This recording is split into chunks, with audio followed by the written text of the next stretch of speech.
नमस्कार, मी कविता तुमचं सर्वांचं माझ्या चॅनलमध्ये स्वागत आहे। आज मी तुमच्यासाठी नवीन व्हिडिओ घेऊन आलेले आहे। तो म्हणजे पितांबरी न वापरता हे जे काही काळपट डाग पडलेले आहे भांड्यांवर, तर ते घरातील फक्त 2 साहित्य वापरून मी ते तुम्हाला काढून दाखवणार आहे। अगदी शुभ्र चमकदार आणि नव्यासारखी ही भांडी दिसतील आणि खूप सोपी पद्धत आहे, पारंपरिक पद्धत आहे। तर ते घरातील 2 साहित्य कोणते ते बघूया। तर भांडे घासण्यासाठी मी इथे रांगोळी घेतलेली आहे आणि दुसरं साहित्य आहे ते म्हणजे इथे चिंच भिजवून घेतलेली आहे, चिंचेचं पाणी करून घेतलेलं आहे। चिंच भिजल्यामुळे ते खूप मऊ पडते आणि ते आपल्याला घासायलाही सोपं जातं।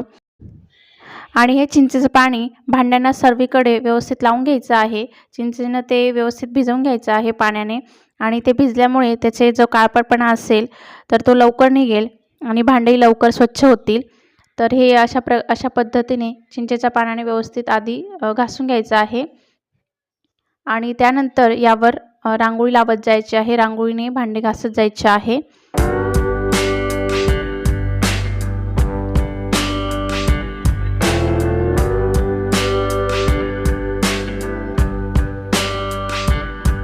तर तुम्ही इथे बघू शकता तांब्या पूर्णपणे घासून झालेला आहे। त्याच्यावरचा जो काळपटपणा, काळे डाग होते तर ते सर्व निघून गेले आहे। तांब्या पूर्णपणे स्वच्छ झालेला आहे आणि तो आपण थोड्या बाजूला ठेवून देऊया, तोपर्यंत ताट घासायला घेऊ।